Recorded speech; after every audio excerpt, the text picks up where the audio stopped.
कोई सफर जो अचानक से खत्म हो गया हो, कोई ख्वाब जो रातों रात तबाह हो गया हो, या कोई मंजिल जिसकी तरफ बढ़ते हर कदम के साथ एक अजीब सी उलझन है।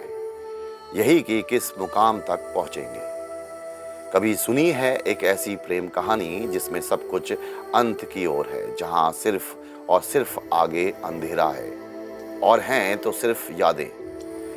फिर भी सर्जना जी लेना चाहती है वो हर पल, वो हर लम्हा और उस चंद लम्हों में पूरी जिंदगी।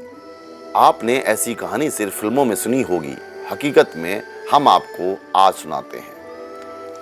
साल 2022 की बात है। नेपाल के रहने वाले विवेक पगानी जो यूनिवर्सिटी ऑफ जॉर्जिया से पीएचडी कर रहे थे। इसी साल विवेक अपनी पत्नी सर्जना के साथ नेपाल पहुंचे, जहां बर्दिया में उनका परिवार रहता था।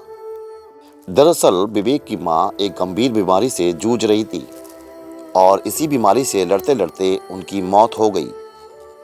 इस घटना से उनका परिवार उभर भी नहीं पाया था कि विवेक और सजना की जिंदगी में एक और तूफान आ गया। एक रोज जब विवेक को अमेरिका लौटना था तो उसके कुछ दिन पहले विवेक की जांच हुई। जांच में पता चला कि विवेक को लूमा यानी ब्रेन ट्यूमर है। इसके बाद अमेरिका में आते ही उनको एक अस्पताल में भर्ती कराया गया, जहां उनकी सर्जरी करके ट्यूमर का 50% हिस्सा हटा दिया गया। इसके बाद ट्यूमर को टेस्ट के लिए लैब भेजा गया और आगे का इलाज शुरू हुआ।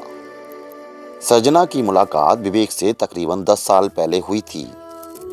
एक रिपोर्ट में सर्जना ने बताया कि विवेक क्लास में उनके सीनियर थे। इस मुलाकात के 6 साल बाद विवेक और सर्जना की शादी हो जाती है। विवेक अक्सर कहते थे कि हम लोग जीवन में एक साथ चलेंगे। फिर अचानक एक रोज उनके सिर में दर्द की शिकायत आई। दर्द बढ़ता रहा, हालात ऐसे हो गए कि कुछ समय बाद उनका चलना भी मुश्किल हो गया। विवेक ने चेकअप के लिए जाते समय सर्जना से कहा था कि उन्हें कुछ नहीं होगा। एमआरआई हुई तो पता चला कि विवेक को 4थे स्टेज का कैंसर है। इसके बाद विवेक की 2 महीने में 2 बार सर्जरी होती है।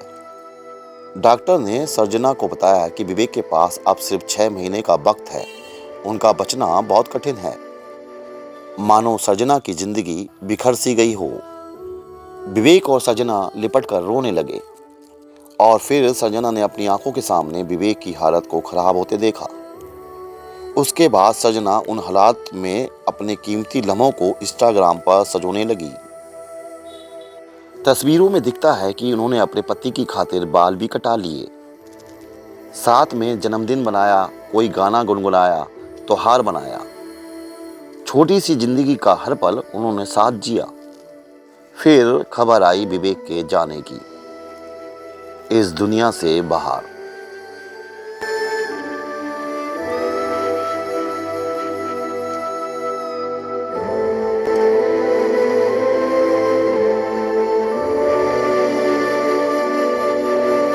पर सर्जना ने आज भी उन यादों को संभाल कर रखा है अपनी यादों में। बशीर बद्र का एक शेर जो इस कहानी पर बहुत सटीक बैठता है। वो चेहरा किताबी रहा सामने, बड़ी खूबसूरत पढ़ाई हुई, नहीं जानता कि इस कहानी का आखिरी हिस्सा कैसे बुना जाए, क्योंकि ईमानदार प्रेम का उपसहार नहीं होता। वो चलता रहता है, न दुनिया देखता है और ना वक्त। आपको ये कहानी कैसी लगी हमें कमेंट जरूर करें।